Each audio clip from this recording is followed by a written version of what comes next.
Parshas Chaye Sara, the Torah tells us that Eliezer Eved Avram is sent as a shliach of Avram to find a marriage partner for Yitzchak. And in the Sefer Minchas Asher, since this parsha touches on a shlichus for a dvar mitzvah, he therefore refers us to a Mishnah in Masechta Kiddushin. And the context of this Mishnah is the viability of sending a shliach for marriage. I tried to send you copies of the pages. I sent it to David. I don't know. He didn't respond. This was yesterday, so I don't know. But we'll try to understand the sugya by heart. Let me say by introduction 2 points that when we learn a Mishnah, number one, every word in the Mishnah has to be explained and justified. There's no superfluous words in a Mishnah. And number two, if we find a superfluous word and we try to explain why it was there, then we become very sensitive to the sequence of the words in the Mishnah. It's not haphazard that the Mishnah begins with X and then goes on to Y. The fact that the Mishnah puts X before Y has to be understood. So let's go on. The Mishnah says the following: Ha'ish makadesh bo ubeshlucho. And if I would ask you the question, which word can be omitted without any loss to understand the Mishnah? I'll read it again. Ha'ish makadesh bo, meaning he personally marries her, or beshlucho, or he sends an agent. Bo. Excellent. The word bo. Because if you drop the word bo, you know that anything that you can do through a shliach automatically, and that's the underlying premise, you could do by yourself personally. So why did the Mishnah have to add bo? Then the Mishnah goes on and again repeats an extra word, and the Mishnah says, Isha miskadeshes ba ubeshlucha. So she can either receive the Kiddushin personally from the husband, or she could send a shliach. And once again, the Gemara is going to point out that the word ba is superfluous. Now, based on this meticulous, what we call diuk, in the language of the Mishnah, the Gemara formulates a very famous principle, which is mitzvah bo yoser mibeshlucho. That if the Torah, if the Mishnah would have omitted the word bo or ba, you would not know whether shlichus is the best way of doing the mitzvah or equal to the best way, or it's a secondary fallback position and should only be utilized and implemented when necessary. So the fact that the Mishnah added the word bo and ba is to tell you that the best way of doing a mitzvah is to do it personally. Now, there are a number of questions that we want to raise. Not in any particular sequence, but one question that we want to raise is, why? If the Torah recognizes the operation of shlichus, why not send a shliach? What's the advantage and the preference of doing it yourself? Question number two: why is it that dafka in the case of Kiddushin, the Mishnah comes up with this principle? There are many mitzvos that are recorded in many, many different Mishnayos. Is it just coincidental that the Mishnah decided to make this point, again by inference, in the context of the mitzvah of Kiddushin? Question number three. Obviously, you with me, Bruce? Obviously, what? I can't hear you, Bruce. Okay.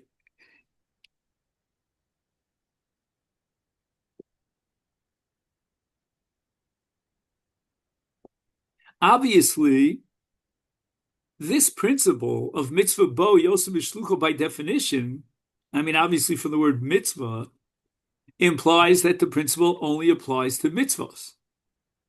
So if you're under an obligation, then you should do it yourself personally. But in the case of ba, the case of a woman receiving kiddushin, presumably the purpose of marriage and the ultimate goal of the mitzvah of marriage is period virivia. And the Gemara tells us in Masechta Yevamos that the Torah in the mitzvah period virivia added one word, and that's v'kivshua, conquer the land. What does it mean, conquer the land? There's a mitzvah of kibush milchama, to go out to battle. So in one pasuk, it says, pru uravu umilu asarts v'kivshua.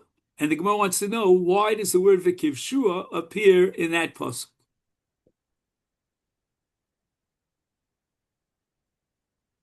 Bruce, are you with me? Bruce, are you with me? I'm listening to you, Rabbi. Okay, good, because I get distracted. I see you're having a good time. Okay, good. All I know is that you're reading the Sefer Torah there very meticulously. That's good. Okay. So the question is, why did I don't know? I guess it didn't.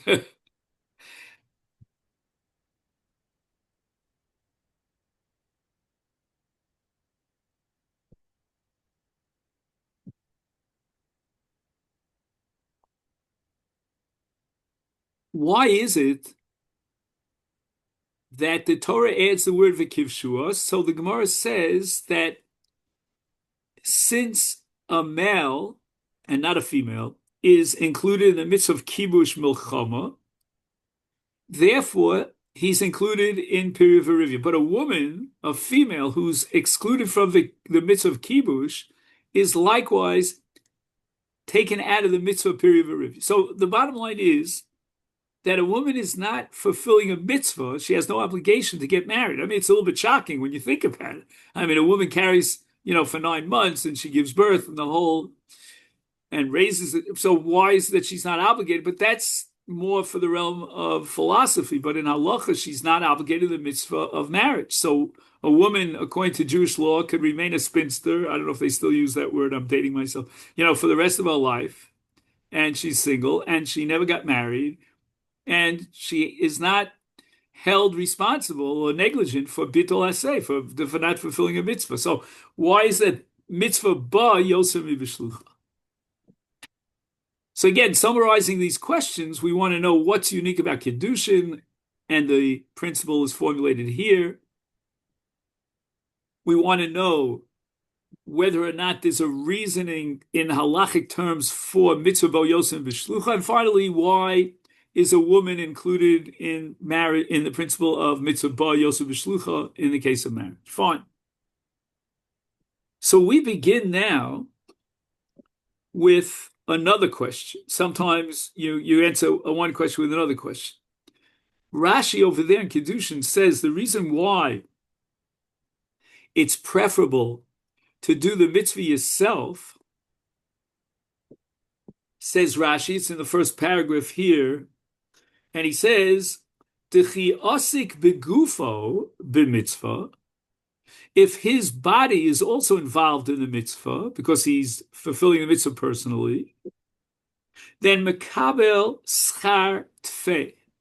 He will be rewarded for the additional dimension of his body getting involved in the mitzvah. Now, we have a rule based on a Mishnah in Avos. Al tiyu ke'avodim amshamshe b'srabam v'manas v'kam. We don't do mitzvahs. We're not motivated because of the schar.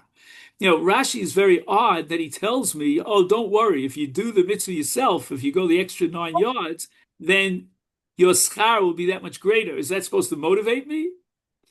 Am I interested, and my goal is only to get schar? But the truth is that the Torah, throughout the Torah, and we say it in Kriyat Shema, every day, twice a day, some people say three times a day, the Torah describes the schar that we get for mitzvos. And if you take a look, for example, at Parshas B'chu Kosai, the Torah repeats in very explicit terms what the schar will be. The Ramban, throughout his Pirush al Torah, will emphasize, the schar mitzvos. But we have to introduce a very Lumdus framework or structure, which is called Siba versus Simon. Are you familiar with that? Siba means X is the cause for Y. Simon is that X is an indicator of Y. It's not the cause. When Rashi tells you that you'll get more schar for your goof being involved in the mitzvah personally, he's not referring to a siba. He's not telling you why you should get involved in the mitzvah. That's not the question on Rashi's desk.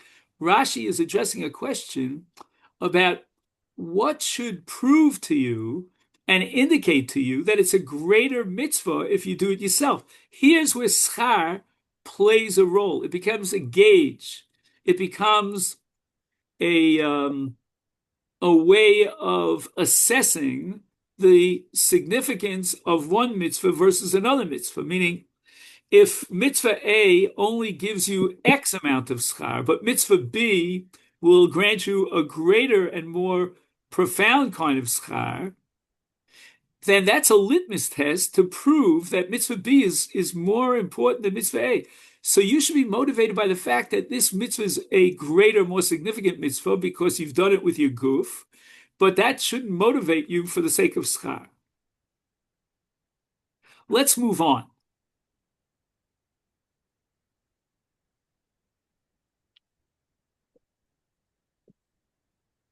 I have to show you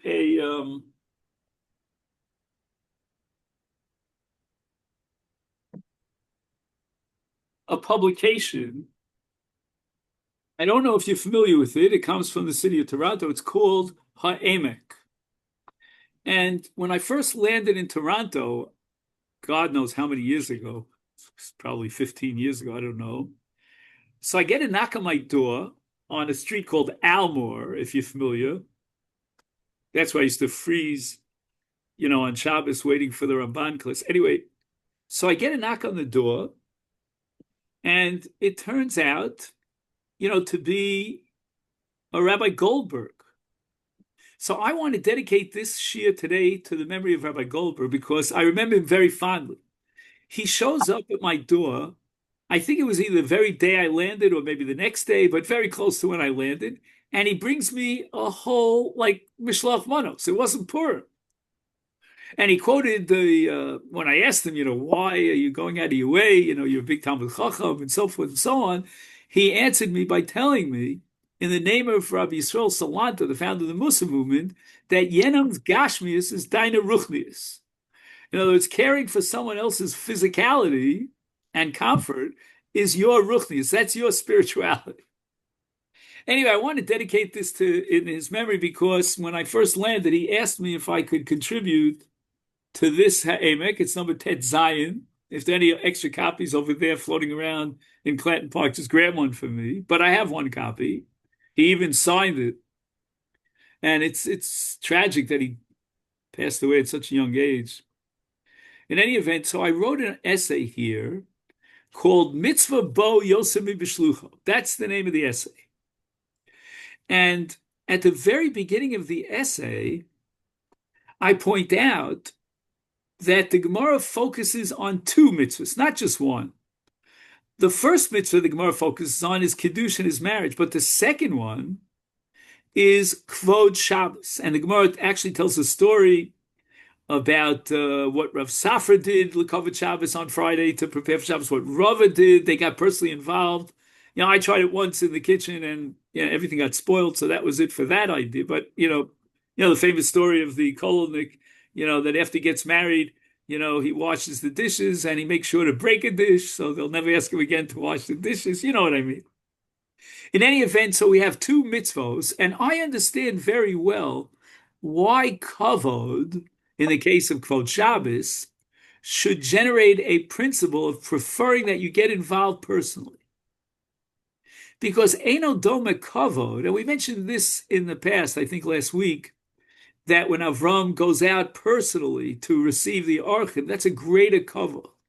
He doesn't just send one of his, one of his, service people. So I understand if you get involved in personally preparing for Shabbos, that's a kavod that enhances the kavod Shabbos. Let's take that and we'll clone it onto Kiddushin.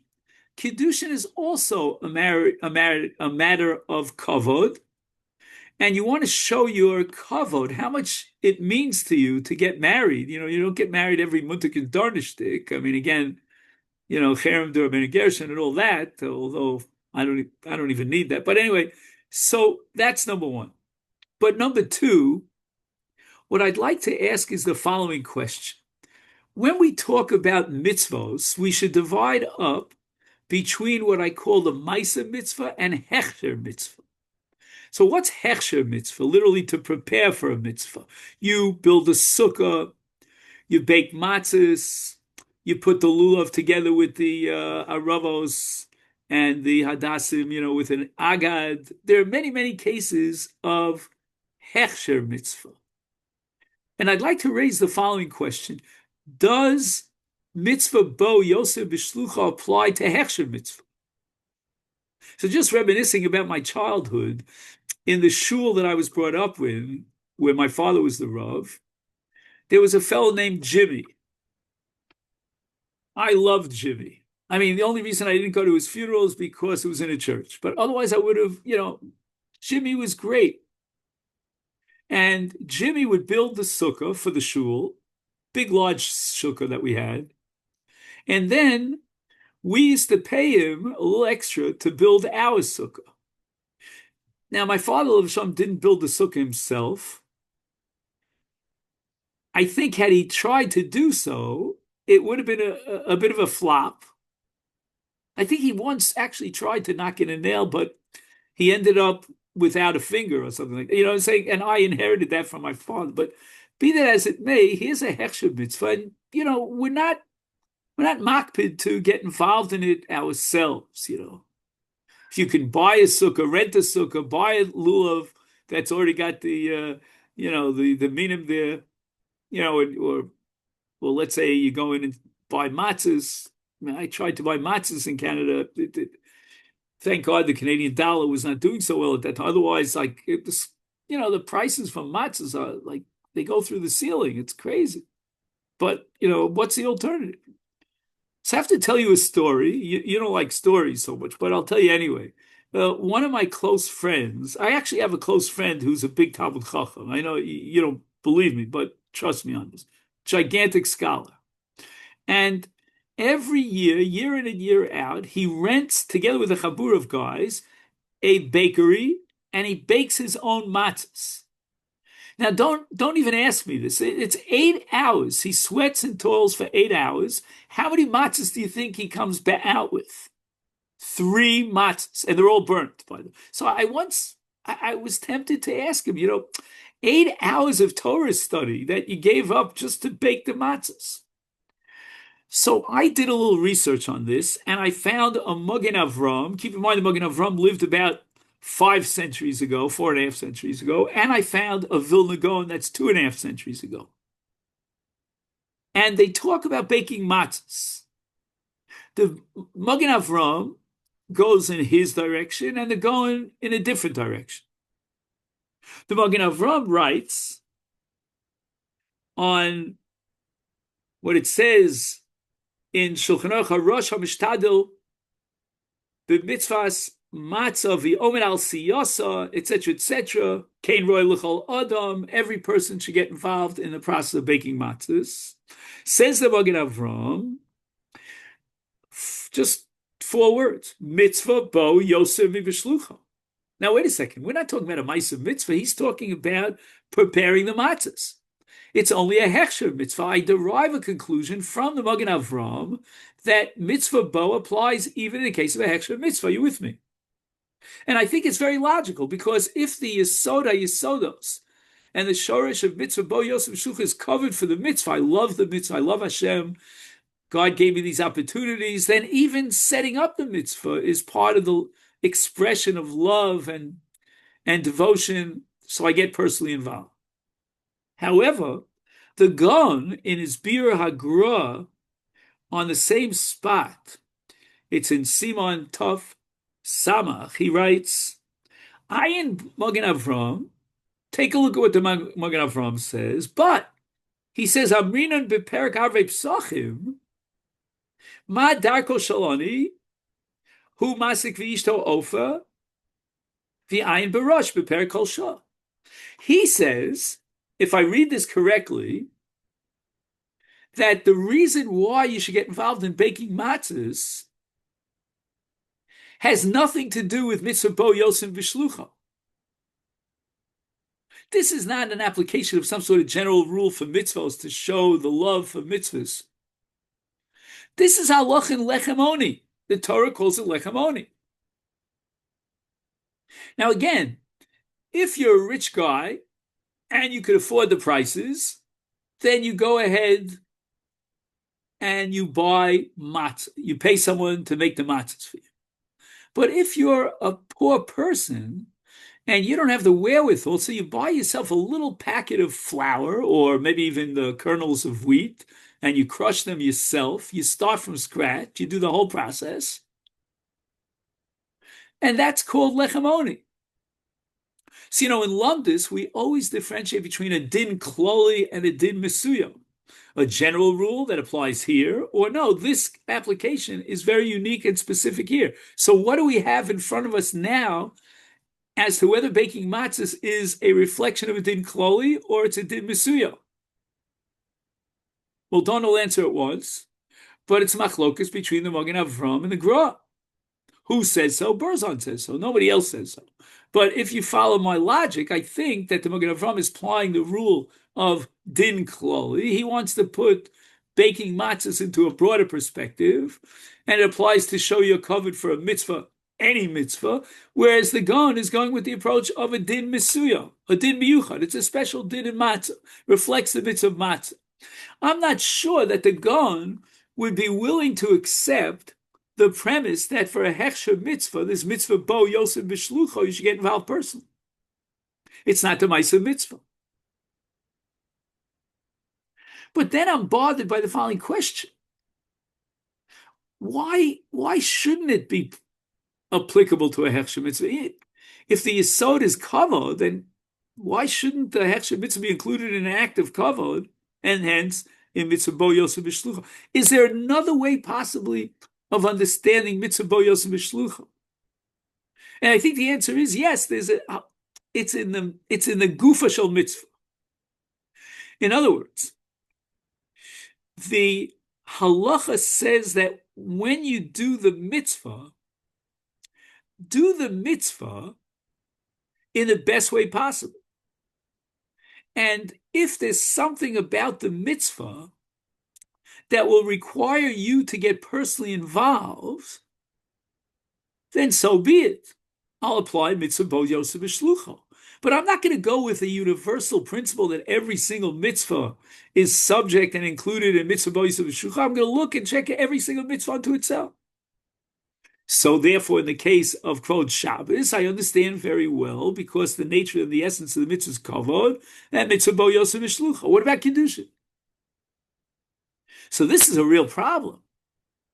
Why in the case of Kiddushin, and we pointed out at the very beginning of our discussion today, that the Mishnah singled out Kiddushin for the principle of mitzvah bo yosef b'shlucha, and if we go with the Gon, who says that it's specific to each mitzvah, we're not going to generalize it and universalize it, but it's a din in the ma'aseh mitzvah, then this ma'aseh mitzvah, why should it be bo v'lo b'shlucha? So what I did was I looked into the Minchas Asher, and unfortunately you don't have it in front of you, but he quotes a Yad HaMelech on the Rambam. If I'm not mistaken, the Yad HaMelech is the son of the Noda B'Yehuda. So we're going back like 3 centuries ago. And this is what he finds in the Yad HaMelech. Just give me a minute to read it.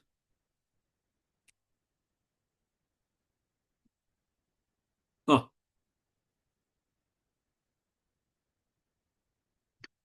Kol mitzvah, we divide mitzvahs, aseh, positive mitzvahs, into various categories.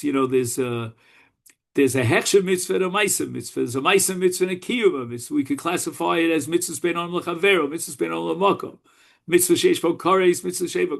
Many different ways of subcat. Comes along the Yad HaMelech with a brand new category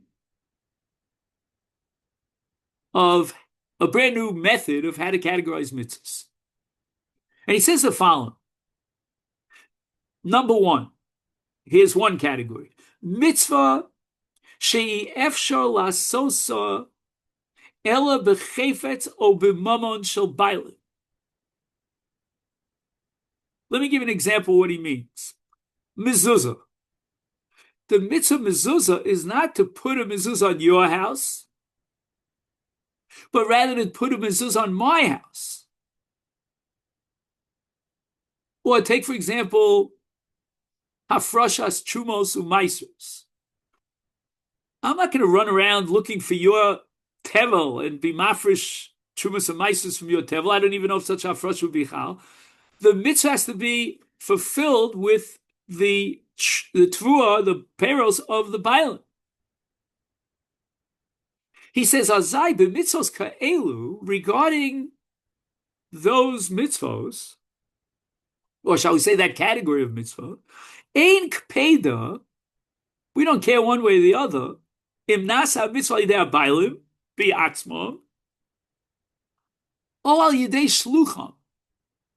So we're only going to apply the principle of mitzvah bo yosim b'shlucho when the mitzvah could be fulfilled with an object that's not yours. It doesn't have to be yours.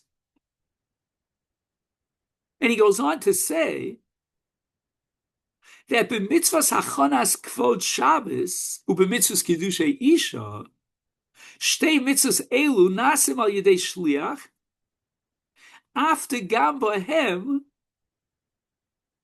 mahani b'guf hasiyah. Guf hasiyah means you don't need mama. Now wait a second. I learned a little bit of Kiddushin. And one thing that I walked away with is that when you marry a woman, you have to give her your mama. And according to Yad HaMelech, dafka in Kiddushin, where you require your mama on, there should be no requirement of mitzvah bo yosem b'shlucha.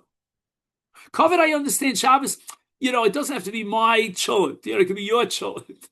And that's also a kiyum of covet Shabbos. But Rebbeinu Shalom, Kiddushin has to be your mama. So what's he talking about? Now, the truth is that Rav Weiss, Shlita, writes, Dvarim elu stumim b'einai. He doesn't ask the question that we ask, but he says, stumim b'einai. Halo barur, it's clear to me, the yesod geder mitzvah bo yosem mishlucho mishum chibuv mitzvah. Right, like for example, we have hidur mitzvah, we have mitzvah haboliot chaltach mitzenos, reason like that. We have many principles that apply to mitzvahs to demonstrate chibuv mitzvah. Imkain ma bein mitzvah shebemamono le mitzvah she'eno b'mamono. Well, what difference does it make?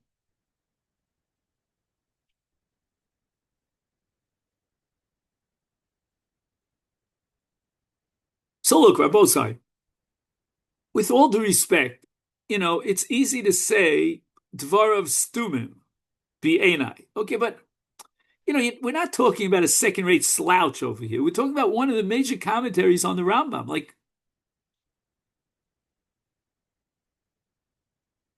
Sorry, how would you translate stumim? Stumim, I'm sorry, I assumed you knew. Stumim means beyond our comprehension. Literally, stumim means it's in a closed box. It's sussum. It's like you can't even... Okay, got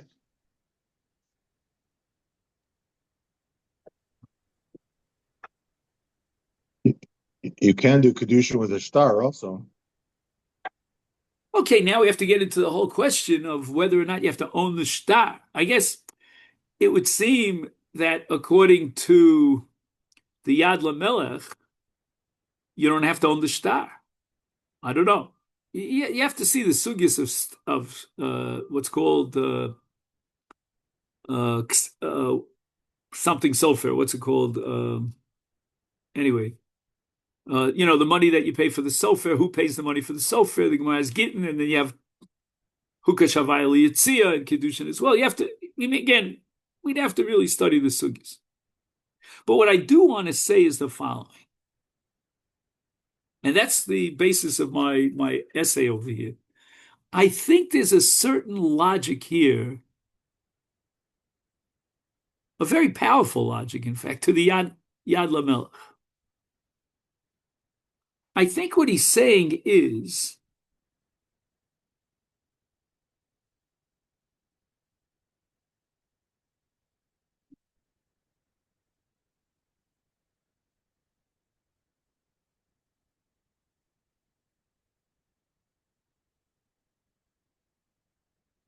that Mitzvah Bo Yosef B'Shlucho applies to the Maisa Mitzvah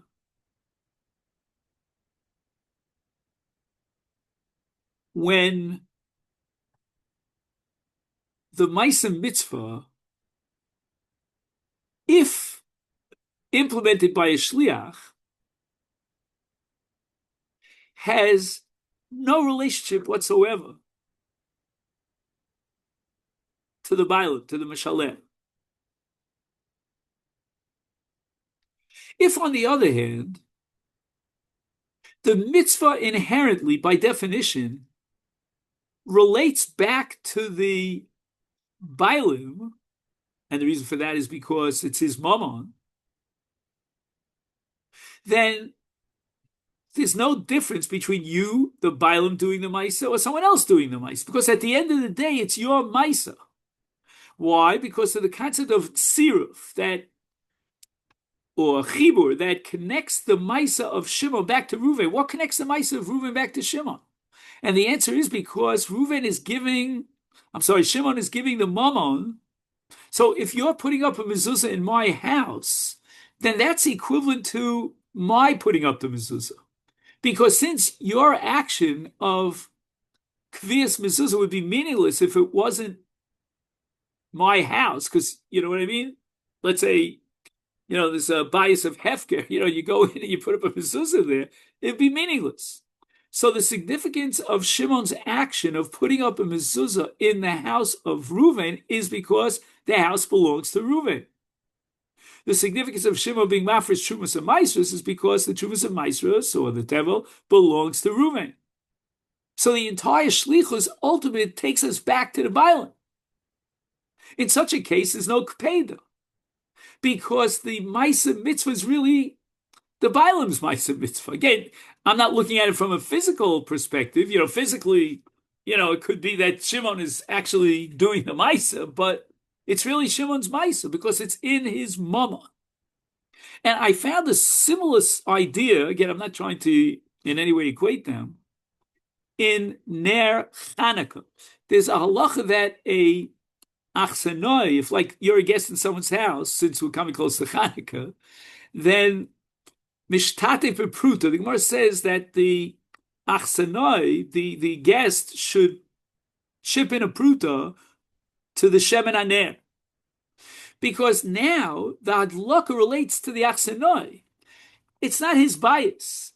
The Torah says ner ishu beso, but if the hadlaka is in his meaning the achsanoi, the guest's shemen, because he was mishtativ b'pruta and he has a shutvis, he has a bias in the shemen, then even though the hadlaka was done by the balabayas, nevertheless that hadlaka relates to the achsanoi. I don't know if you see my comparison here. Again, it's a bit loose, but I think the idea is clear over here that you can relate the Maisa to the person who owns the object, especially if the ownership of the object is a precondition for that mitzvah.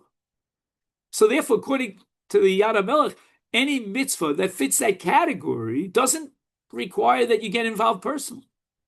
Yeah, Joe. I mean, is this? Are you saying like this that the fact that your money's involved, the whole concept of this, it's got to do with the fact that the mitzvah itself is related to monetary, is Correct. related to possession. The ownership of the object is what generates the mitzvah, and the mitzvah is only meaningful because it's done through your violence. But it's showing that there's nothing else involved. With Meiser, it's just a monetary concept of you're giving from something that is yours. But you like can't for say example, the same thing you by remember kedusha. Hasoda shel kon Avram, right? We're going to have that in this week's parsha. Right. So the Soda itself has a tkuma. Now it's Avram's Soda. So that when you do a mitzvah on my object, it makes no difference. I don't care whether I did the actual mitzvah or not. It's a tikkun, so to speak. It's a rectification of my object. So that's really what the mitzvah is all about. But let's say you have a mitzvah that you could do on my behalf that has nothing to do with my mama. So what relates your action to me? Nothing, really. Just the fact that I appointed you a shliach. So the mitzvah per se is not related to the bailim, and therefore it's a secondary mitzvah that only works through shlichus. It's the whole mitzvah is contingent upon shlichus. But if it's a mitzvah in mammon, then the shlichus itself is not what holds up the mitzvah. What holds up the mitzvah is the change and the impact on my mammon, my meaning the mishaleh. Now we get to the question about Kedushin. What about Kedushin? Can you be Makadosh an Isha on my behalf with your mama? So you may remember, perhaps, on Daf Zayin, I believe it is, there's something called Mekudeshes Midin Evet Knani. What's Midin Evet Knani? The Gemara has a whole sugya there. I think it's Rava, if I remember correctly. And that is Tein Mana Leploni Vakadesh Ani Lecha. Which means that that's evident. One second. That Tein Mana Leisha Vakadesh Ani Lo. In other words, the person gives his own money to the Isha. But since he did it to fulfill the desire and the will and the command of the Makadesh, the Kedushin is valid. Again, we have to go through the sugya, but I'm just pointing out that the mitzvah of Kedushin and the Chalos Kedushin lends itself to being completely cut off from the Bailim, meaning it doesn't have to be done with the moment of the Bailim. So I asked you a few minutes ago, how could the Yad HaMelech entertain the possibility that in the case of Kedushin, it's a mitzvah without your mammon? That's against everything we know about Kedushin. Kedushin has to be your mammon. You have to give us something. But the answer could be, I think, just thinking out of the box, that there are situations in which the Kedushin could be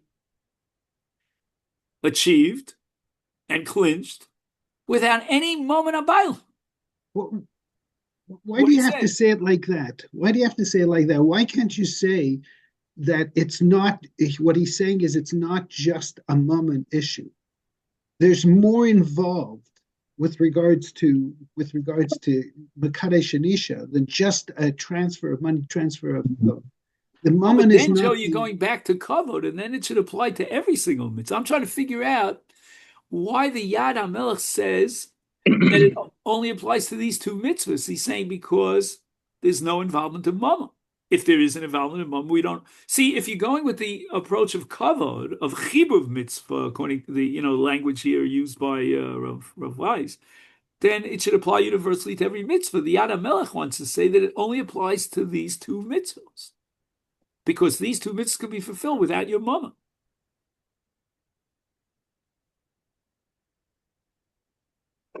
Bob, you want to say you were saying something? Well, even in the case of Kedushin, when again, like you said, you have to go through the sugya. But when a person says, "Give the money on my behalf," doesn't the person have to at least lend it to him and be mocking it to him?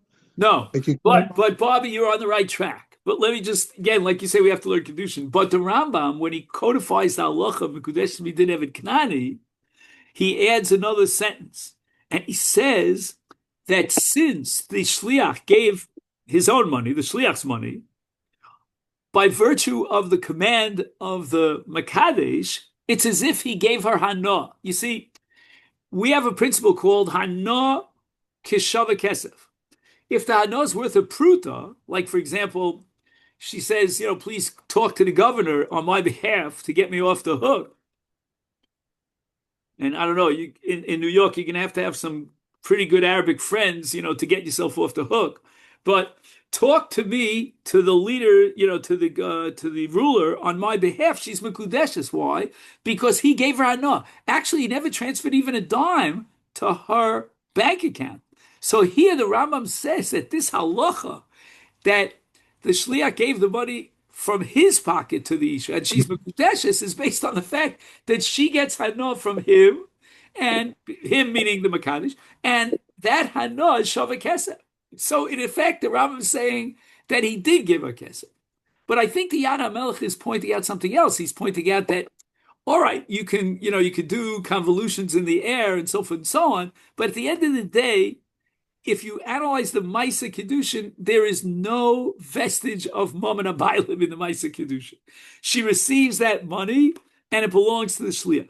If that be the case, you've sort of cut off the Baal from the actual Maisa that effectuates Kedushin, and therefore Mitzvah Bo Yosef Bishlucho. But I just want to make a point over here. You can either agree with me or disagree with me, but I think we're giving some very significant teeth to the Yad HaMelech. It's not just that, Dvar Stumim and let's go home. Now, one last point before we have to end, because, we have to open the shul for Mincha here in these parts of the world.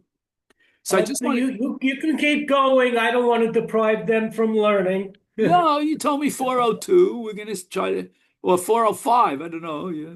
Okay.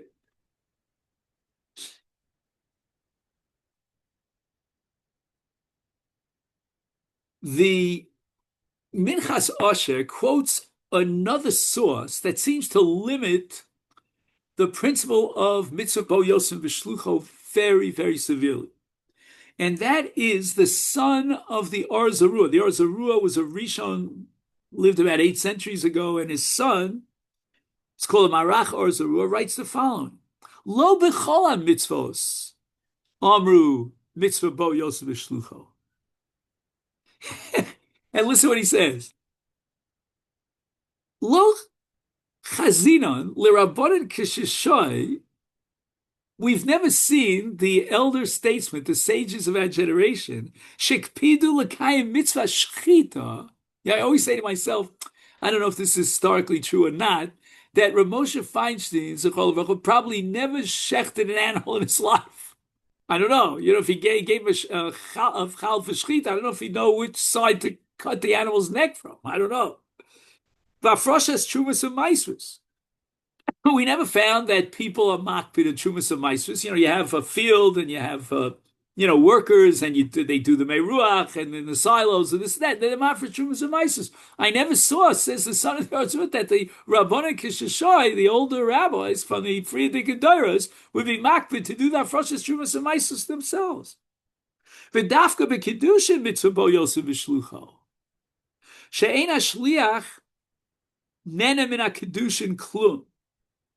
Now that's a very difficult line, but al b'shchita v'afroshes chala v'chayotze b'hem lo yeh mitzvah bo Yosef B'Shlucho. V'nogu kol bar avoseinu v'kol olam afal pisha b'kiyah b'hilchas shchita nosnim l'chazan lishchot. Chazan is the mamuna. He's appointed as the local shochet. V'chein yehigam v'afroshes chala, so forth and so on. Now, the honest truth is that this touches on a discussion that we touched on whether or not the father should do the milah of his son. And I think we could again look at the Rabbanan Kishashai, and I don't know, again, things are changing now because the whole world is changing and the whole yeshiva world is changing. But back in the day, I don't know that a father would go out of his way to be the moel at his son's bris. I don't know. I don't think so. So what is the principle here? And again, lo yiradati l'sof daitor, if I says I don't understand it. But perhaps we could say the following. we go back to our assumption that mitzvah bo is halach in the ma'asav mitzvah.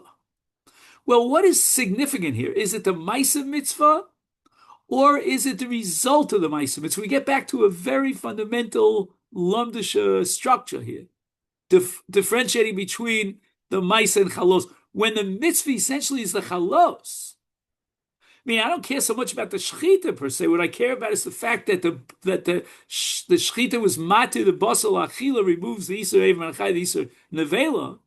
Or, for example, in Mila, when the essence and the goal of the mitzvah is to make the child mohul, nimol, and now he's a ben bris, and he can eat kodshim, he can go to the mikdash, and so forth and so on. Or, for example, when Amafris Chumas and Maisus, but the main purpose, the Gemara even says you can do it b'machshava according to one shita, and the main purpose is to be matir. In such a case, there's no mitzvah bo yosem b'shlucha, because mitzvah bo yosem b'shlucha is the ma'asav mitzvah. But here we're going to have to be very careful. We're going to have to assume that the son of the Arzaru understood that in the case of Kiddushin, the ma'asav mitzvah is the mitzvah. And here, I think we get into a whole issue about whether or not the mitzvah of ki yikach ish isha is a mitzvah per se, or it's part of a greater mitzvah period of review, which is, if you ever heard of a basic commentary on Kiddushin, it's called the Sefer HaMakna, and he goes into this whole discussion. Okay, Rabbi, so we're going to stop here. And I hope you got something out of the shir. I find this topic very fascinating, you know. Go ahead. Okay, Kol Tuv, have a great week. Thank you. Thank you. Thank you. Thank you.